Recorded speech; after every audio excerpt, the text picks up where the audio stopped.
आहे पहिल्यांदाच. आता माईक हातात घेताना संगीता पाटील मॅडम म्हटले की बाबा कॅम्प केलास का खरा तरी. त्याचं कारण असं की या वर्षी खरं म्हणजे कॅम्प करायचं ठरवलं नव्हतं, पण परत आणि म्हटलं की हे 7 दिवस परत आयुष्यात कधीच येणार नाही, म्हणलं कॅम्प करूया. त्यात वर्षभर मी स्वच्छतेला एकदम पुढं असल्यागत यावेळेला गाडगे सरांना पहिल्यांदा जाऊन म्हटले की सर माझं कॅम्पमध्ये पहिल्यांदा नाव घ्या. सरांनी पण नाव घेतलं, काय घेतलं कोणाच नाव पण घेतलं. आणि पहिल्यांदा ज्यावेळेला आलो मॅडम, तर आल्यानंतर दिवसभर सगळ्या पोरांचं लक्ष ग्रुप कुठला होती, ग्रुपमध्ये कोण कोण आहे, सगळ्यात महत्वाचा पडलेला प्रश्न सर. मग ओंकारांनी मी आधीच लाईन मध्ये थांबलो चांगलं, म्हणजे कसं आहे पोरं जरा नवीन नवीन घेऊया चांगली चांगली, म्हटलं ग्रुपमध्ये आपल्या सगळं बॉन्डिंग चांगलं होईल.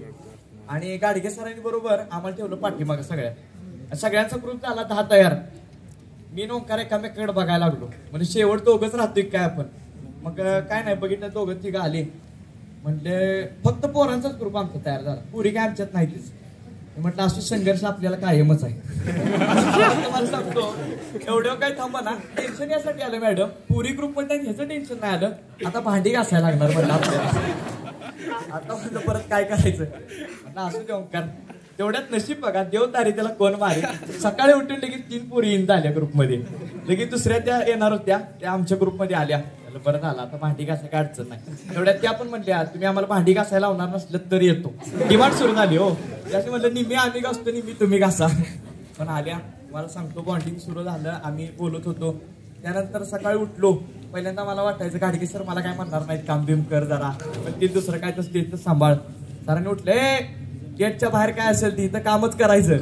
मग शिट्टी सरांची रोज वाजायची, काय अंगावर काढतात याचा, म्हणून तर मी घरी झोपायला जात होतो. म्हणजे सकाळी 5च्या ऐवजी 6 पर्यंत यायला तर मुभा मिळेल, रोज संध्याकाळी घरी जात होतो. पण तुम्हाला सांगतो मला ह्या कॅम्पमध्ये गोडसे सौरभ गोडसे सारखा मित्र, त्यानंतर तुम्हाला सांगतो साहिल थोरात, परत शिंदे यासारखी जीवाभावाची पोरं मिळाली जी आयुष्याला पुरणार आहेत. म्हणजे की आतापर्यंत अनेक ठिकाणी फिरलो, माणसं नवीन जोडली, परंतु ह्यांच्याबरोबर जे सर बॉन्डिंग झाले ते खरंच कोणाबरोबर होऊ शकत नाही. म्हणजे मागाच्यापासून अनेक जणांनी सांगितलं.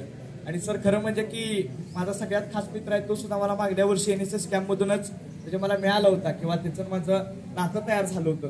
पण सर मी त्याच्याबद्दल एक गोष्ट मला सांगावीशी वाटते की मॅडम एकदा आम्ही मैत्री झाल्यापासून आमची मॅडम NSS कॅम्पमधून मी त्याच्या घरी येतो, तो माझ्या घरी येतो. पण तुम्हाला सांगतो की काल असा एक क्षण घडला की मला अजून आठवते, कुंडलला मी एकदा बोललो होता, पावसाळ्याचे दिवस होते, डोंगरावर वगैरे आम्ही फिरून आलो.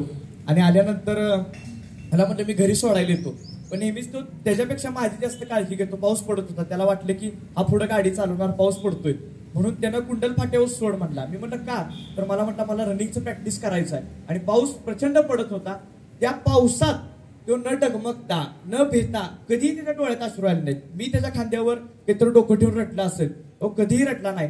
त्या भर पावसात तो रनिंग करत सावंत पर्यंत पोहोचला. पण काल मॅडम तुम्हाला सांगतो, काल ती पोरग हिमालय सारखं असणार पोरग, जेव्हा त्या लक्षात आलं की आज शेवटचा कॅम्प आहे आणि 7 दिवसानंतर कोणच कोणाला भेटणार नाही, तिथून पुढं सरांची शिट्टी कानावर ऐकू येणार नाही, एखाद्या बहिणीच्या मायेचा हात आपल्या डोक्यावरून परत कधीच फिरणार नाही, साक्षी नावाची पोरगी परत ह्या कॅम्पमध्ये कधी म्हणणार नाही असं वागू नकोस. एवढंच नाही तर कधीच कुणाचं जेवढं बॉन्डिंग होणार नाही. हा कॅम्पचा शेवटचा दिवस आहे आणि इथून पुढे आपण भेटू का नाही, म्हणून त्या साक्षीला म्हटला की बहिणी आता रडलो, आता शेवट तुझ्या लग्नातच रडणार, असं म्हणून ज्यावेळेला तो अर्धा तास रडत होता ना, ही जी बघितली ना भावनिकता, ही खरंच नातं कधीच तयार होऊ शकत नाही. काल मला म्हटलं सर की मी रडणार नाही, तूच रडणार कायम, आणि काल मात्र तो ढसाढसा रडला. मला एकच सांगायचं आहे, आपण ह्या कॅम्पमधून राष्ट्रीय सेवा योजनेमधून तयार झालो, आपण एकामेकांशी नातं जोडलं. आपल्याला घाडगे सरांनी शिकवलं की आपल्याला एखाद्या संकटात असल्यानंतर आपण कशा प्रकारे वागलं पाहिजे, आपण देश सेवेसाठी काय केलं पाहिजे, म्हणून आपण खराटा घेऊन संपूर्ण गावातून फिरलो. पण एकच सांगतो, पार्लेकर सर इथं असतीलच, पार्लेकर सरांनी परवा आपली एक गोष्ट शिकवली की कॅम्पमध्ये सगळ्यांची ओळख करून घ्या, सगळ्यांची नातं हे करा. आणि आता मी तुम्हाला जाताना एक गोष्ट सांगतो, कुणाचं कुणाबरोबर भांडण असेल, कुणाचं कुणाबरोबर पटलं नसेल, त्याला सॉरी म्हणा आणि इथून पुढच्या नवीन आयुष्याला सुरुवात करा. कारण जन्माला आलेला माणूस प्रत्येक इथं मरतोच, ही वैशिष्ट्य आहे. त्यामुळे प्रत्येकाला कधी ना कधी घर सोडून जावं लागतं. तसंही आपण 7 दिवस जिव्हाळ्याचं, मायेचं, विश्वासाचं असलेलं घर आपल्याला सगळ्यांना एक दिवशी सोडून जायचं आहे. आणि माझा तर अखेरचा कॅम्प आहे, म्हणून काल घाडगे सरांना म्हटलं सुद्धा, शेवटचं मला डान्स करू दे म्हटलं.